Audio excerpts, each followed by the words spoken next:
उन्होंने सीधे सीधे ये नहीं कहा कि मेरे समाज की महिलाओं घूंघट को हटा लो, या बाबा साहेब ने कहा कि उनकी जयंती संत गाडगे बाबा की थी तो उन्होंने वही बात रखी और उन्होंने कहा कि भारत में ये महिलाएं जो घूंघट किए हुए हैं, ये घूंघट गाडगे बाबा इसलिए कहते हैं कि इनके घुटने में, इनके चेहरे पर कोई दाग है, इन्होंने कोई बुरा कर्म किया है, ये मुंह दिखाने लायक नहीं है।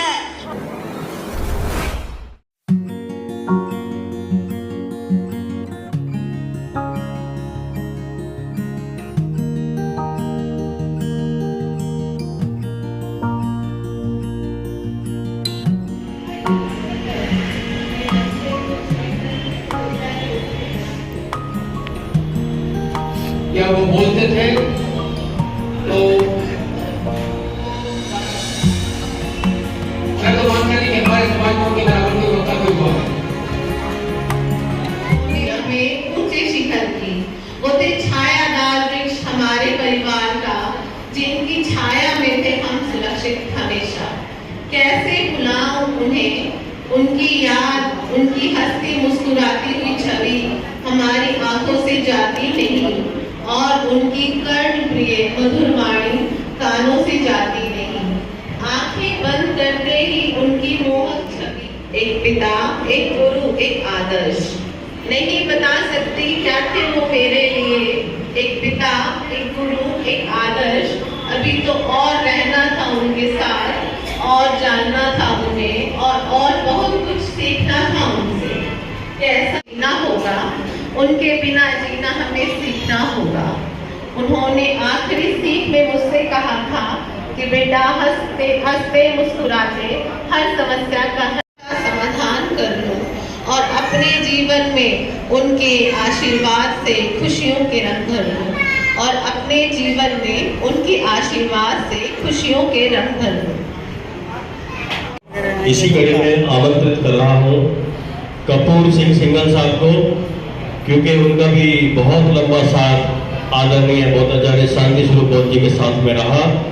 और मैं फिर से वही आग्रह करूंगा कि गागर में सागर भरते हुए अपनी बात रखें कि हमको महापुरुष विचारधारा को फॉलो करना है। कि 14 अक्टूबर आने वाला है, 14 अक्टूबर उन्होंने हमको 22 प्रतिज्ञाएं दी। ऐसा हम नहीं है, बुद्ध का हम सर्वश्रेष्ठ। हम 1998 में जब बाबा साहेब की शिक्षा को एडमिशन को सोर्स काम हो गए थे तो पूरे दुनिया के धर्मों का एक सर्वे हुआ और सर्वे में धर्म से श्रेष्ठ और कोई धर्म नहीं। बुद्ध कहते हैं कि जो इंसान अपनी बुद्धि को इस्तेमाल करता है, जो इंसान अपनी बुद्धि को इस्तेमाल करता है वो सम्यक संबुद्ध तथागत बुद्ध के चरणों में कोटि कोटि नमन। महिलाओं की आन बान शान और महिलाओं के मान सम्मान के लिए अपने 4 बच्चों का बलिदान देने वाली पूज्य माता रमाबाई अम्बेडकर जी, इस देश का भविष्य लिखने वाले पूज्य संत बाबा साहेब डॉक्टर B.R. अम्बेडकर जी के चरणों में कोटि कोटि नमन करते हुए, समाज पूज्य भिक्षु संघ को नमन करते हुए और आज बाबा साहेब के मिशन के सबसे क्रांतिकारी प्रखर ओजस्वी थम प्रचारक थम स्तंभ, जिनकी आज हम जयंती मना रहे हैं, जिनकी आज 74वीं जयंती है, 2 अक्टूबर 1949 को इस भारत की पावन भूमि पर जिनका जन्म होता है, जो लाखों लोगों के मार्गदर्शक बने और मेरे भी बने, बोधाचार्य शांति स्वरूप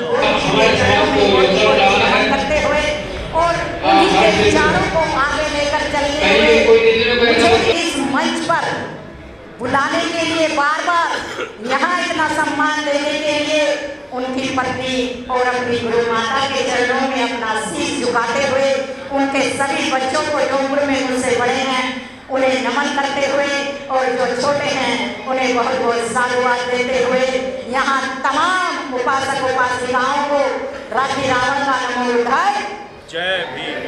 जो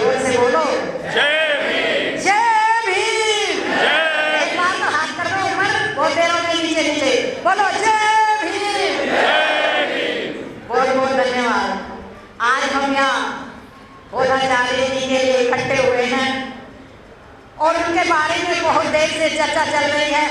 चर्चा अगर शाम तक भी चले तो भी उनके बारे में खत्म नहीं होगी, क्योंकि वो काम ही ऐसा करके गए हैं। जब अब इस भंडारी जी उनके बारे में बता रहे थे कि उनका नाम बाबा साहेब डॉक्टर B.R. अम्बेडकर जी ने रखा था, तो उनसे पहले उनका नाम गुलाब रखा गया था। जैसे ही बाबा साहेब को पता चलता है कि बच्चे का नाम गुलाब रखा गया है, तो बाबा साहेब ने उनके पिताजी से कहा, अरे ये क्या नाम रखा है? सुबह गुलाब को जेब पे लगाते हैं और शाम तक गुलाब मुरझा जाता है और फिर उसे शाम होते होते नीचे फेंक दिया जाता है, जूते के नीचे रगड़ दिया जाता है।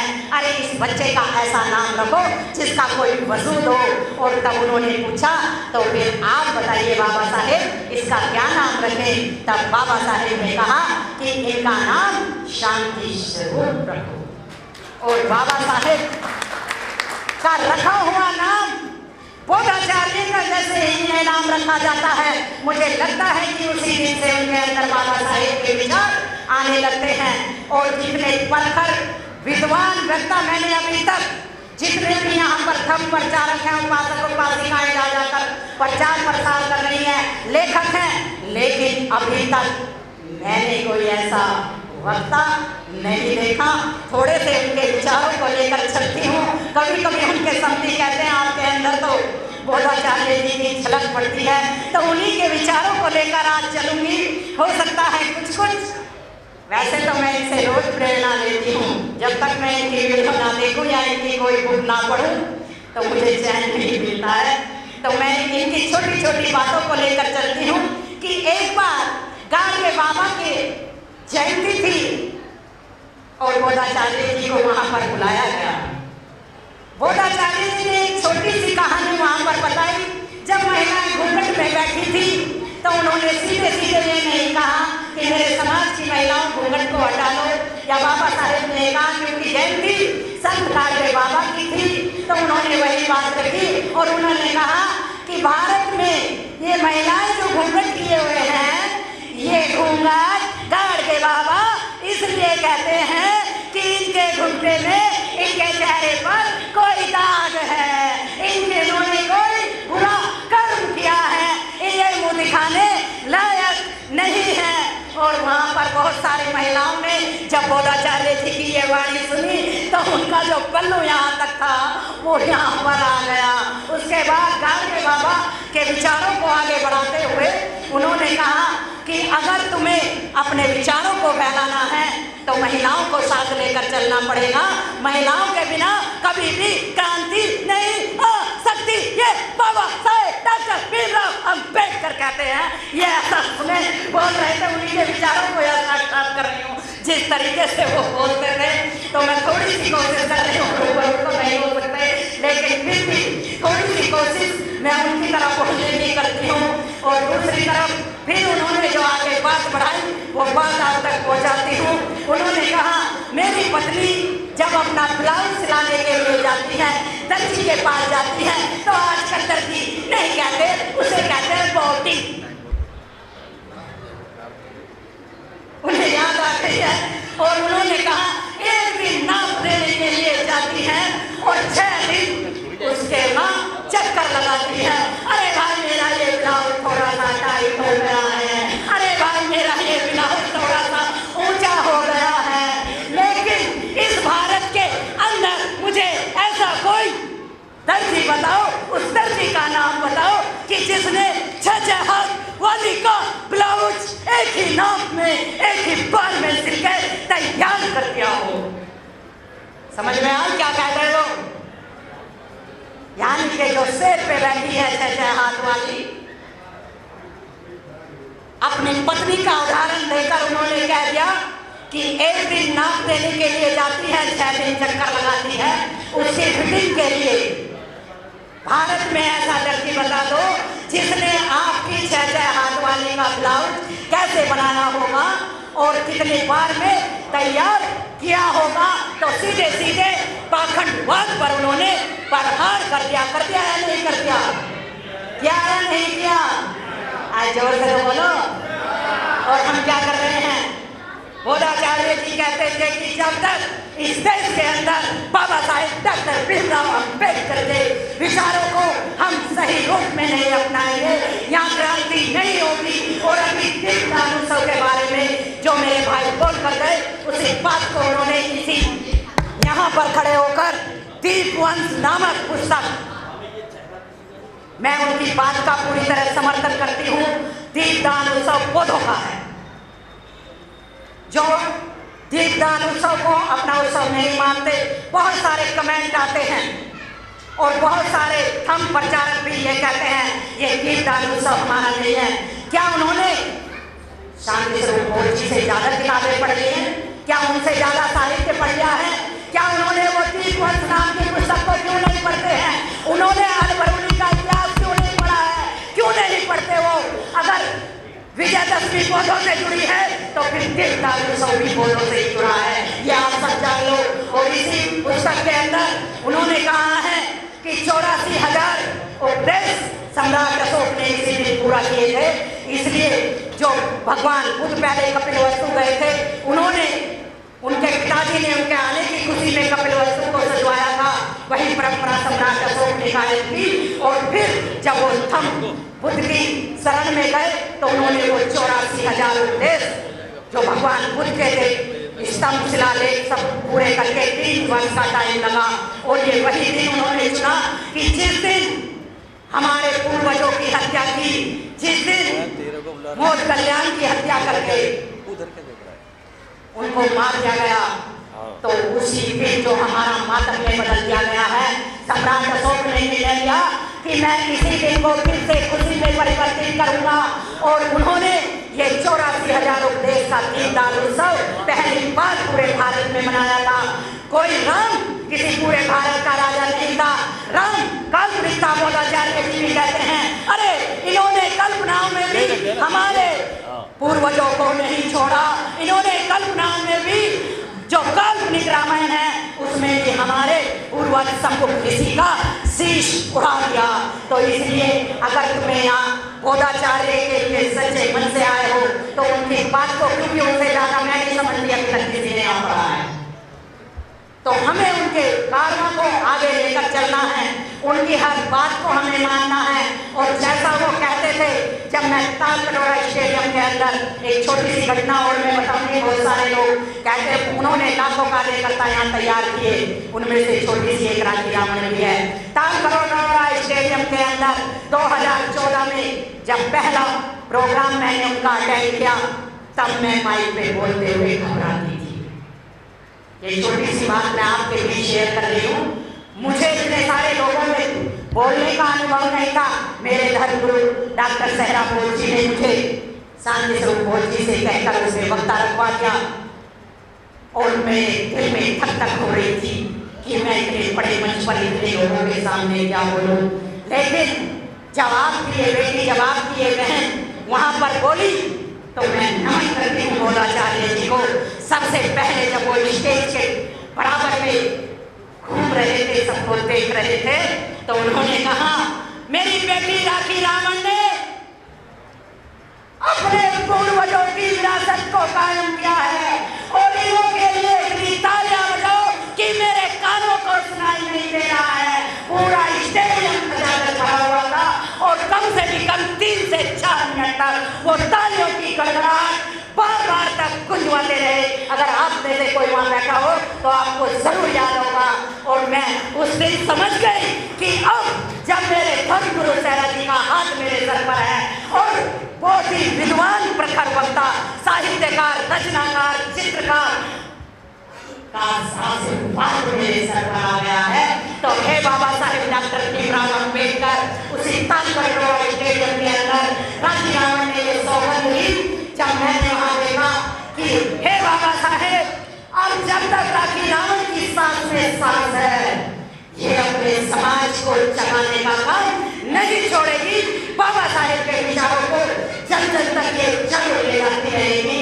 इसके लिए चाहे मुझे जो भी कुछ करना पड़े मैं करती रहूंगी। और बोधाचार्य जी जो कहते थे वो करते थे, यही बात आपको भी करनी है। और एक बात और वो कहते थे कि जब हम इस दुनिया में आते हैं तो जयंती मनाते हैं बाद में, लेकिन बाबा साहेब के परिनिर्वाण दिवस से जोड़कर उन्होंने बात कही और संत काले बाबा की पुण्यतिथि से कि जब हम इस दुनिया से चले जाते हैं तो हमारे लिए वो दिन भी इतना ही महत्वपूर्ण है, क्योंकि जब कोई महापुरुष इस दुनिया को छोड़कर चला जाता है तो उसके जाने के बाद ये पता चलता है कि उसके पीछे आंसू बहाने वाले, उसके रास्ते पर चलने वाले कितने लाखों प्रशंसक पैदा हो गए हैं। तो इसलिए हमें अपने महापुरुषों की जयंती के साथ साथ उनके पुण्यतिथि को भी उसी उत्साह के साथ मनाना चाहिए। और उन्होंने कहा कि अगर बौद्ध धर्म में मनोरंजन खत्म हो जाएगा तो बौद्ध धर्म में नीरसता आ जाएगी, इसलिए बौद्ध धर्म में नीरसता हमें नहीं लानी है। मनोरंजन और डांस संगीत जो बौद्धाचार्य जी ने शुरू किया था, महिलाओं के लिए बहुत जरूरी होता है डांस और संगीत, तो इसलिए हमें अपने धर्म को ऊपर लाने के लिए, और उन्होंने वो कहते थे कि लाख कोशिश कर लो लेकिन वो धर्म का यहाँ से स्तंभ कभी उखड़ेगा नहीं। अगर किसी को मेरी वाणी से कोई ठेस पहुंची है तो मैं उसके लिए खेल चाहती हूँ। मैं बार बार यहाँ आती रही हूँ और पीछे भी मैं यहाँ आई थी। मेरा मकसद अपने समाज के किसी भी महिला, किसी भी पुरुष का दिल दुखाना नहीं है, लेकिन अगर किसी को कोई ठेस पहुंची है तो उसके लिए मैं खेल चाहती हूँ। और मैं बार बार नमन करती हूँ भाई सुनील भास्कर जी को कि जब भी मैं यहाँ आती हूँ तो मुझे बोलने का टाइम जरूर देते हैं। मुझे आप सबके आशीर्वाद की जरूरत है। आप सब मेरे सर पर आशीर्वाद कर दो कि जैसे शांति स्वरूप जी ने बाबा साहेब का नाम रोशन किया है, ऐसे ही ये राखी रावण की सांस में सांस जब तक रहेगी। ये राखी रावण गाँव-गाँव, शहर-शहर जाकर बाबा साहेब का मिशन में चलाती है, चलाती रहेगी। कोई इसके रास्ते में नहीं आएगा, जो कोई आएगा वो अलग जाएगा, लेकिन ये मिशन का कारवा अब तक चल रहा आएगा। इसलिए मैं इस पूरे परिवार को सैल्यूट और नमन करती हूँ, क्योंकि उन्होंने अपने पूरे परिवार को बुद्ध धर्म के रास्ते पर लाकर खड़ा किया है, एक मिसाल कायम करके गए हैं। तो इसलिए तुम्हें भी ऐसी ही मिसाल कायम करनी है। किसी ने मुझे ये सुना मेरी पत्नी नहीं मानती, मेरा पति नहीं मानता, अरे सिखाओ बौद्धाचार्य जी का उदाहरण लो, इनके परिवार का उदाहरण लो, पढ़ो उनकी जीवनी, पढ़ो बाबा साहेब को। बाबा साहेब ने अपने 4 बच्चे बलिदान करके हमें ऐसे ही इस देश का शासक नहीं बनाया। तो इस कुर्बानी को कहीं पर भी हमें जाया नहीं जाने देना है। जो शांति स्वरूप जी चाहते थे, अभी उनका और अफसोस जब वो इस दुनिया को छोड़कर गए तो उनके जाने का पता चलता कि कितने लाखों प्रशंसक उनके पीछे होते। जैसे बाबा साहेब के लिए लोग कहाड़े मार मार कर रो रहे थे, ऐसे ही बौद्धाचार्य जी के लिए भी लोग कोरोना में घर में कैद होकर उनके लिए रो रहे थे। लेकिन अफसोस हम उनके अंतिम समय में शामिल नहीं हो सके। बौद्धाचार्य जी एक महान शख्सियत है, क्योंकि ये किसी विद्वान ने कहा है कि अगर तुम इस दुनिया में आए हो तो अगर चाहते हो कि तुम्हें लोग याद रखें या तुम्हारे रास्ते पर चले तो कुछ ऐसा कर जाओ या कुछ ऐसा लिख जाओ कि लोग तुम्हारे लिखे हुए को पढ़े, या फिर ऐसा कर जाओ कि लोग तुम्हारे बारे में लिखे। बाबा साहेब डॉक्टर अम्बेडकर और बौद्धाचार्य शांति स्वरूप जी दोनों ऐसी मिसालें हैं। बाबा साहेब के बारे में दुनिया लिख भी रही है और पढ़ भी रही है, और वो लिखोड़ नहीं, शांति स्वरूप जी के बारे में भी लोग लिखेंगे भी, पढ़ तो रहे हैं, पढ़ रहे हैं नहीं। और एक किताब उनकी छप भी चुकी है, कौन सा है? तूफानों से जूझता हुआ दिया। तूफानों से जूझता हुआ दिया, आप उसे पढ़ो। शांति स्वरूप जी के बारे में उसने लिखा है। और जब मैडम ये जो गाना गा रही थी, मैं राजकवि राहुल नागपाल जी को बहुत बहुत धन्यवाद करती हूँ, बहुत बहुत नमन करती हूँ। यहाँ जो 2 गीत गाए गए वो उन्होंने ही लिखे हैं, तो वो बहुत सुंदर कवि है, बहुत सुंदर लेखक है। बहुत बहुत धन्यवाद। सभी का आभार व्यक्त करते हुए मुझे यहाँ टाइम मिला, आपका बहुत बहुत धन्यवाद।